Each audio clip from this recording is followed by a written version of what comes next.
Hello! Welcome back to Book and Page. Trying to find a comfortable way to sit today while we talk about women and monstrous women. I don't know if I should be excited or recognize that this is going to be an awkward conversation. Let's start with our summary though. So, we ended last time with Beowulf being given many gifts. And we continue with the gift giving this time around, but notably we're including Beowulf's companions in this. So the companions received some gifts. Beowulf was also given money for his lost companion, the one that Grendel squished. Nice of them to consider that person. They could have forgotten about him, but they didn't. And then we settle in for a lovely story time. What could I say? These people love their stories. And we get the story of several people, but notably Finn, Hildebur, and yes, and a lot of dead folks. Yeah, so the story basically goes that Hildebur, is married off. Her people come to visit. Something goes wrong. Many of her folks die. She then burns her son alive along with her brother who has died. And then they try and make peace, but some of her people kill her husband Finn. And then she goes back with her people. We're gonna dig into that. Don't worry, we're gonna dig into that. Following this story, we then have a name I'm definitely going to pronounce 5 different ways in this video and massacre constantly because I don't speak Old English. Wealhtheow, who is the wife of Hrothgar, and Wealhtheow is the queen of the hall. She stands up and thanks Beowulf again for his help, encourages him to use his gifts well as he journeys home, and then ends up placing him between her 2 sons for the feast. We then feast a little more, and an entire new outfit is brought for Beowulf. This includes a neck ring, of which we are given the history. And then Wealhtheow affirms this gift to Beowulf of this neck ring, and thus also affirms her position both as queen and gift giver here. Wording's a little weird, and we're gonna have to watch out for that.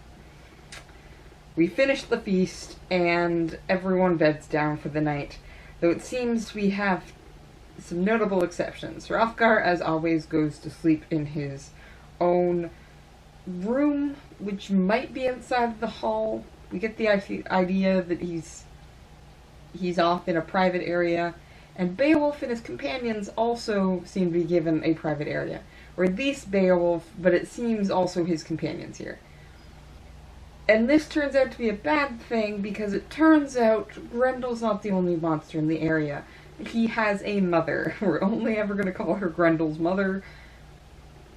I might just shorten it to Mother. I might not.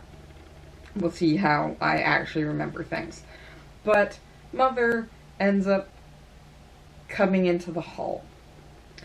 Now she's there, we're told, to avenge her son, but most notably, it seems to be retrieve her arm. His arm. Because she's a woman, so she's going to cause less damage than Grendel did. But she still causes some damage, which seems to surprise even her, because she does in fact grab Thane as she's leaving with the arm, and it turns out it's a very beloved Thane. It's Hrothgar's right-hand man, and everybody is absolutely horrified by this, and we end up waking everybody and calling Beowulf back in. Ultimately, I'm assuming next time to deal with Mother, but yeah, we finish with Grendel's mother heading out and Hrothgar and Beowulf coming back into the situation. So you'll notice something here, which is we get a whole lot of women in this situation, in this set of parts. And I hate to say it, but it's not super good representation. Or it's at least representation worth digging into, which is what this video is going to focus on. Because it's not just Wealhtheow and Mother that we have to think about. It is also Hildebert of the Shorts. Because she's showing up in this lay far more than we're going to get women in other stories. But she's here in this story within a story. And ultimately puts your son on a pyre. See, this is the hard part of something like this. Because we suddenly get two powerful women, one in the story, one within the story in the story. They're both queens of these communities. They both end up displaying a lot of power from even the short little bit we get, and then Grendel's mother shows up. It's hard not to draw parallels here. It almost feels like we're being told, give women too much power, and suddenly they're going to become monstrous. Now, Wealhtheow doesn't quite feel like she's getting there, but the fact that we have Hildebert mentioned prior to this point, then Wealhtheow coming in, and then Mother, is saying that there's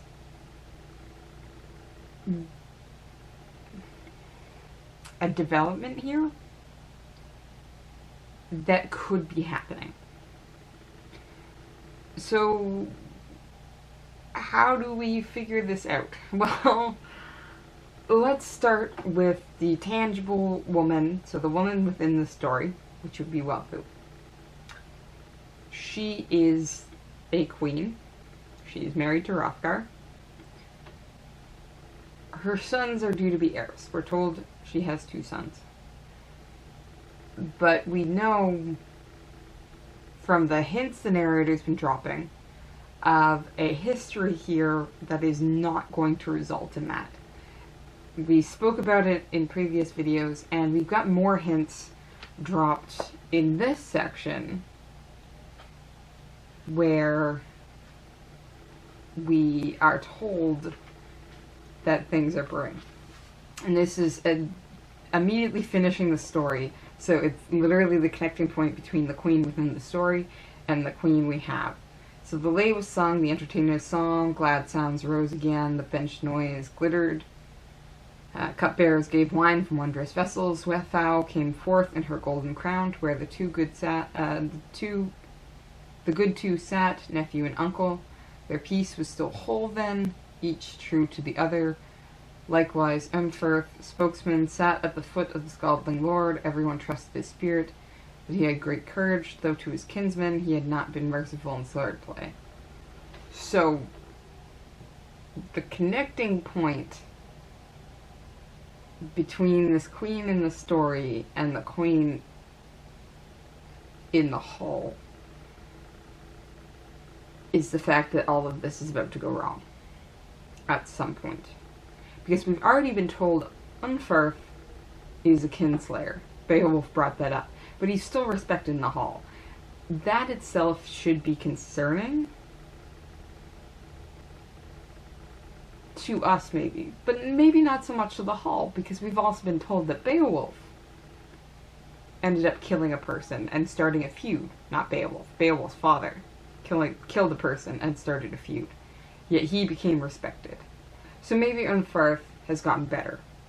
The narrator here telling us, no, we shouldn't be feeling that way, but the community is. And we're being told that nephew and uncle are still friendly with each other. So we are going to have a falling out in this family that up to this point in time, it's been highlighted the men's involvement here, right? But we're being tweaked a little bit. There are women involved here, and the lay sets that out specifically. So Wealhtheow is a woman who's come from another community into this one. And women in this position have a few jobs that aren't the traditional realm that we're thinking of, like cooking and cleaning. There are actual, like, positions that she's expected to uphold because she's in this position of power. So not only is she the queen here, she's also a gift giver. She's expected to be as generous as her husband. And Wealhtheow, we're told, is doing this. She is directly participating in the gift giving. Not only is she encouraging Beowulf to, in this section, to celebrate the achievement that's occurred between all of them, but also to use his gifts well. Take this cup, my noble courteous lord, giver of treasure. This she's speaking to her husband. Breed truly joyful, gold friend of men, and speak to the Geats in mild words as a man should do. She counsels her husband. So here she's encouraging him again to be generous, giver of treasure, gold friend of men. She's encouraging him to be happy. She knows how heavy this burden is. Be truly joyful. She's encouraging him to be gentle and mild. Be gracious to the Geats, mindful of the gifts which you now have from near and far. I have been told that you take this warrior for your own son. Ooh. Ooh. We were told last time, right, that Hrothgar did want to bring Beowulf in and treat him like a son. The mother of his sons has just brought that up. She's counseling her husband here. Again, keeping in mind this is in front of everybody. Herodot's cleansed the bright ring hall. Use your many rewards while you can, and leave to your kinsmen the folk and kingdom. And you must go forth to face the Maker's decree. She's telling him off here. Very nice words, but she's saying, be generous with the gold and jewels. But you can't give away your hall, your kingdom, and your people. You have kinsmen here. Notably, of course, her sons, which she will place Beowulf in between. But he's also got the nephew. She hasn't realized this problem is forming within. But she is putting her foot down here. I know that my own dear gracious Horalf will hold in honor these youths, if you should give up the world before him, friend of the Scaldlings. Okay, so this seems to be in reference to a family member of her side of the family. This might be a father, it might be a brother. I expect that he would wish to repay both our sons kindly, if he recalls all the pleasures and honors that we have shown him and our kindness since he was a child.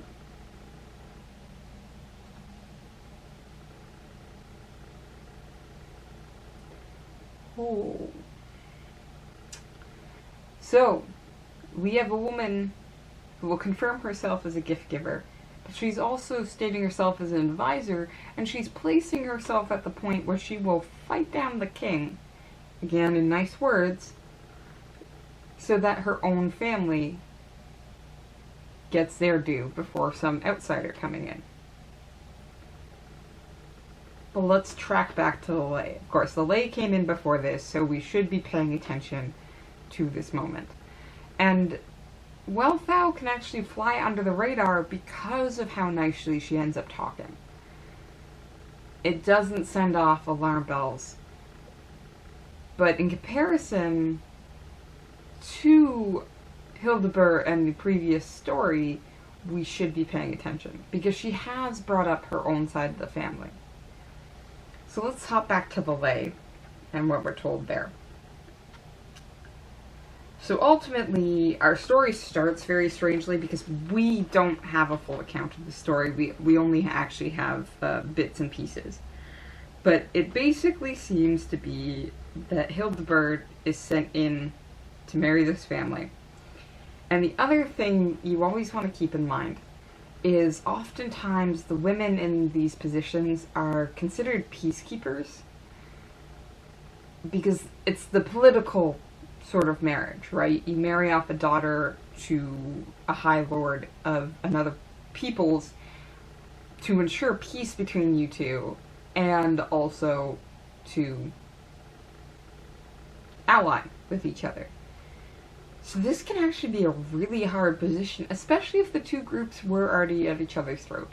So Hildebert being sent off here, we know this story can go wrong in a lot of different ways, and we do have accounts of these stories going wrong, of the woman being abused, her children being abused, moments like that. So people listening who haven't heard the story before but have heard others, it's going to be concerning, right? So Hildebert is sent off and married off, and what we seem to have is that her brother comes to visit, whose name I'm definitely not going to be able to pronounce because it's one of those ones where the A and the E is fused together and I can't form that sound. But basically, we end up getting many of her brother and his people slaughtered. Hildebert indeed had no need to praise the good faith of the Jutes. Guiltless, she was deprived of her dear ones in that shield play, her sons and brothers sent forth to their fate, dispatched by spears. She was a sad lady. So we are told that her sons are also killed in all of this.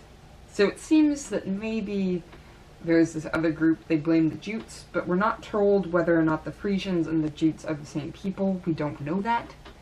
Or whether or not the Frisians and Jutes allied with each other before the Danes came in, and we're not told the full relationship here. It's assumed that we would understand.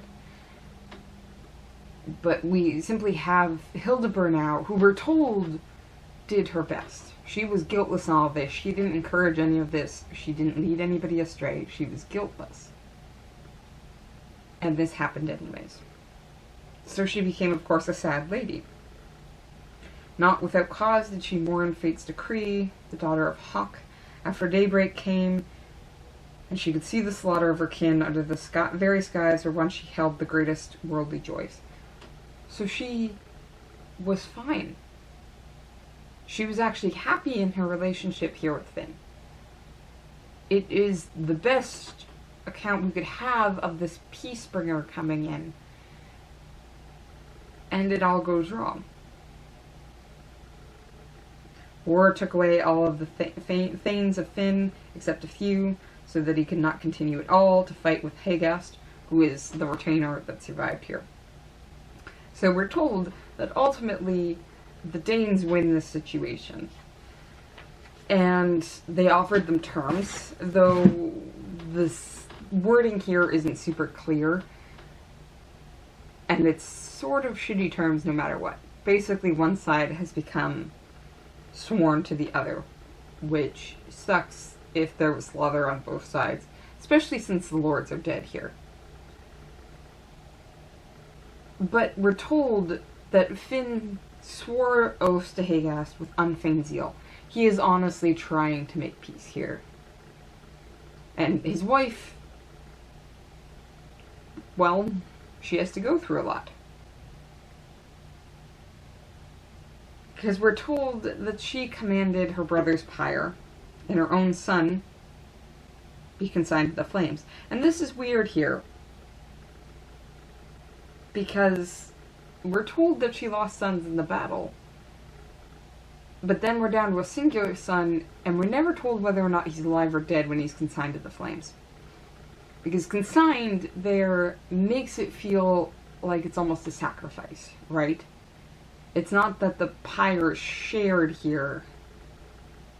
it's a pyre for her brother, where her son is then added on. So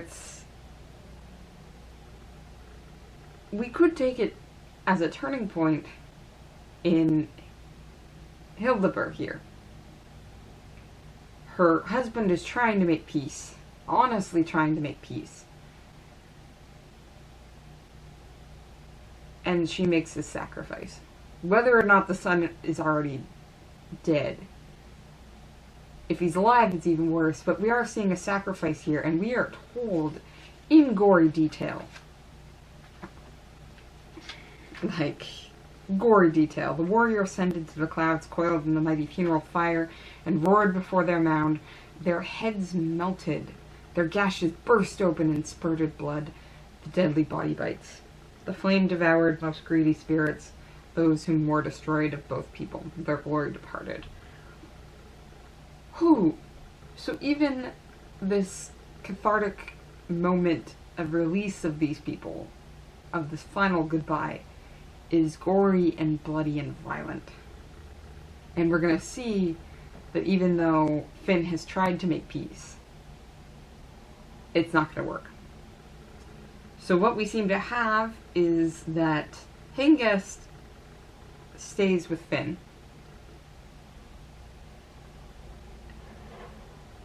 Because it is winter and he can't sail. And maybe if he had sailed, this wouldn't have been a problem. But they stay that slaughter-stained winter. Unwilling, desolate, we're told. And we end up slaughtering the rest of Finn and his people. Yeah, like, this is a celebration song. Because the Danes win. Over the winter, even though Finn has sworn these oaths to make peace, there's just this idea that they're just sitting here, just resenting Finn for the slaughter and the loss of life. And we end up being told that it is cruel sword evil that he falls to in his own home. The hall was stained with the lifeblood of foes, and Finn was slain, the king among his host. The queen was seized.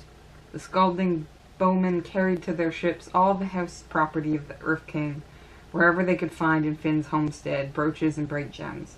On their sea journey, they bore that noble queen back to the Danes and led her to her people. And that is what we get before Wealhtheow comes in. So it's actually very ambiguous. Just like her consigning her son to the flames, she is seized, but she is led back to her people. So does she go willingly? Does she resist? Did she encourage the resentment and the ultimate slaughter of the last of her husband's household? Or was she still trying to make peace? We suddenly have this woman in a position of power that we're not being told clearly one way or the other what is happening. But ultimately, we end up having this woman that we can't help but compare to Wealhtheow. And Wealhtheow then becomes compared to Mother. Because we have this moment that we almost seem to have an overstep of authority by Wealhtheow. Not only has she told her husband, calm down, you've got kids. Beowulf's great, but he can leave at any point.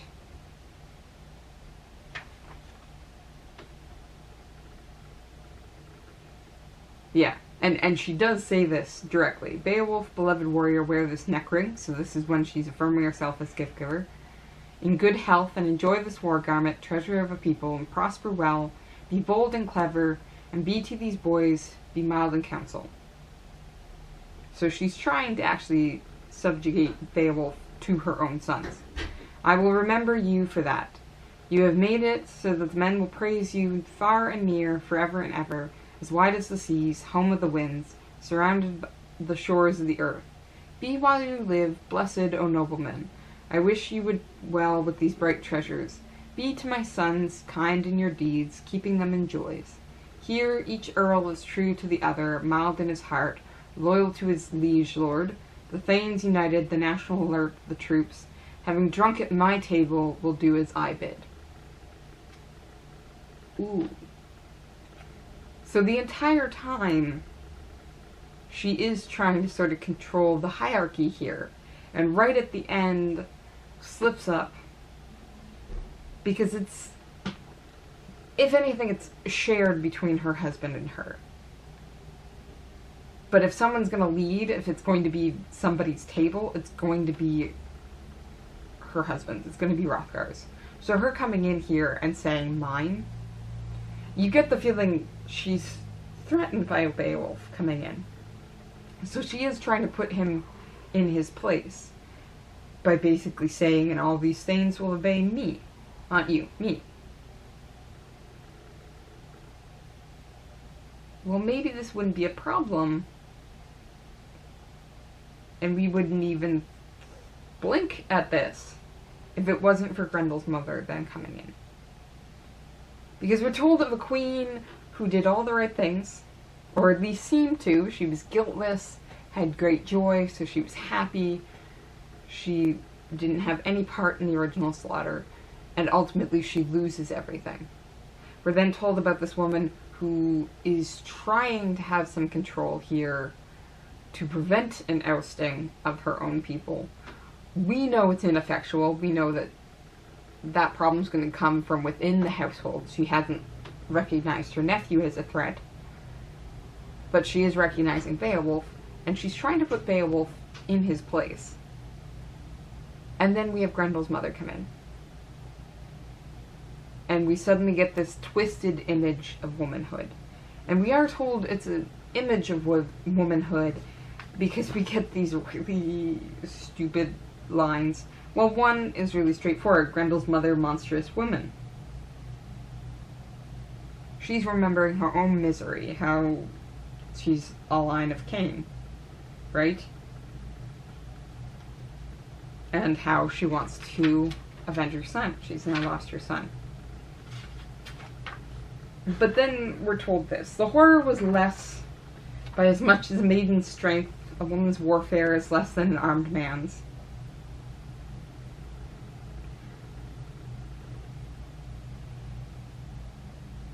But this is almost lip service. We're told it's a woman's image, but ultimately Beowulf is going to have more trouble fighting Grendel's mother than he had fighting Grendel. So underestimating the women here, the monstrous women and the queens, is actually going to be problematic. So perhaps these lines are here not as lip service, but almost as parody. But obviously a woman wouldn't cause that much trouble. We've already seen what trouble can be caused. And Grendel's mother coming in seems surprised even at her own power here. She came in haste and meant to hurry out, save her life, when she was surprised there, but she quickly seized, fast in her clutches, one nobleman when she went to the fens. So even somebody who is not trying to cause damage can. And that seems to be very true of the women as well. They can stir up resentment. Beowulf could have taken offense at basically having her call him out and try and subjugate him. Again, Hrothgar can do that. He's a king. But Beowulf, as a proud, manly man of manliness, might take offense from a queen doing it. It says a lot about how well she words things, and about Beowulf himself that he doesn't. But then having this monstrous woman come in undercuts all of it. Because it turns out women can cause major damage. You just have to pay attention to it. But I think this video is probably long enough already, so we're going to have to deal with Grendel's mother more fully next video. when Beowulf goes to deal with her fully, and we realize just how much trouble he's actually going to have with her. So I'm going to keep reading, and I hope you do too. See you next time.